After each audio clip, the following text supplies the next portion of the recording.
All right, let's get right into it. Today we're going to deconstruct one of the most intense, most provocative verses in the entire book of Revelation. It's just one sentence, but wow, is it ever packed with accusation, a huge promise, and a pretty stunning reversal of power. So let's break it down together. So here it is, Revelation 3:9. And right off the bat, the language is sharp. It's almost jarring. I mean, it talks about a synagogue of evil and a group being forced to worship before thy feet. It's incredibly intense. So what is really going on here? That's the central puzzle we're going to solve. And to do that, we've got a really clear roadmap. We're going to start with that shocking accusation. Then we'll unmask the false claim at its core. After that, we'll dive into the wild prophetic reversal it promises, understand its real purpose as a demonstration of love, and then, finally, pull out the core lessons for us today. Okay, let's start with that first phrase, the one that's designed to make you sit up and pay attention, the synagogue of evil. What in the world does that actually mean? You know, the verse opens with the word behold. In the original Greek, it's idu.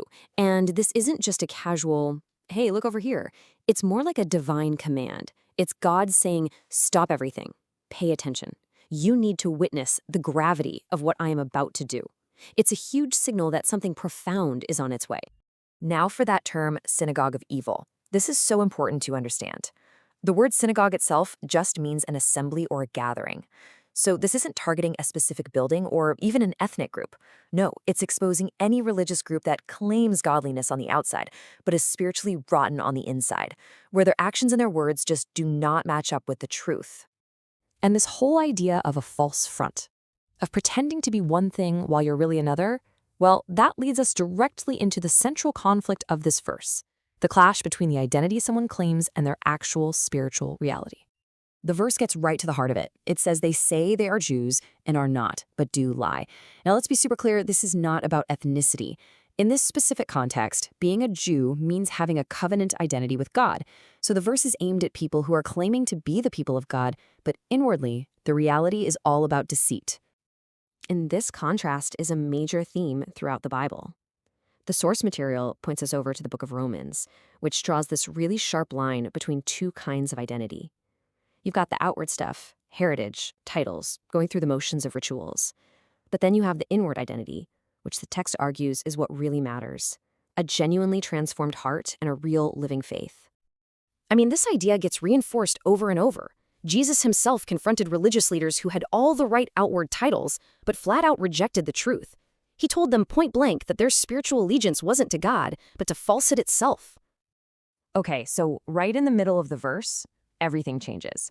There's this incredibly dramatic pivot where the entire power dynamic gets supernaturally flipped completely on its head. This is the great prophetic reversal. And the promise is just stunning. It says that the very people who were persecuting the faithful, the ones claiming a false identity, will be made to come and worship at the feet of the ones they oppressed. I mean, that is a powerful and visceral image. But what does worship even mean in this context? The Greek word is proskuneso, and this isn't about singing praise songs. This is an act of total submission, to physically bow down, to show homage, to recognize a higher authority.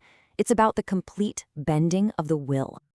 And to illustrate just how deep this submission goes, the source material uses a really powerful and frankly, almost shocking analogy. It compares this act of homage to the gesture of a dog licking its master's hand. It's an image of absolute, unconditional recognition of who is really in charge. Now, this theme of a great reversal isn't just a one-off idea in Revelation. It actually echoes some really powerful prophecies from the Old Testament. In the book of Isaiah, for instance, you find this promise that the children of oppressors will one day come and bow down to the very people they had afflicted. It just goes to show this consistent biblical theme. God always ultimately vindicates the faithful. So you have to ask, why? Why does this incredibly dramatic reversal happen? Is it just about revenge? Well, the final clause of the verse reveals its true and maybe surprising purpose.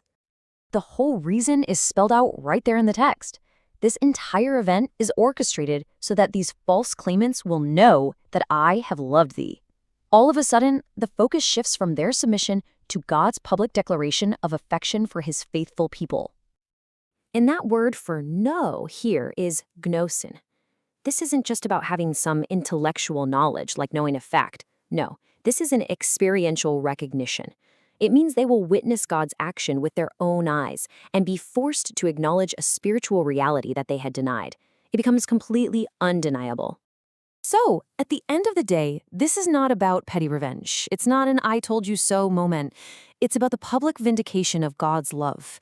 It is a powerful, undeniable demonstration for everyone to see that his affection for the faithful is real, it's powerful, and in the end, it is the final word.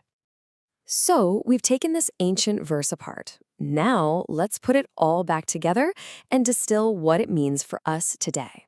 What are the timeless truths we can take away from this? Well, here are the key takeaways.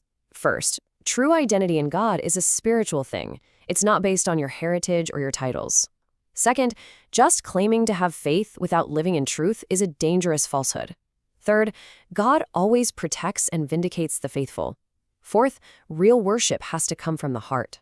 And finally, all false religious systems will one day have to bow to true authority. But the source material leaves us with one final and absolutely crucial piece of wisdom. For those who are vindicated, the right response isn't pride or arrogance. It's a softness of heart, one that actually hopes for the repentance of others.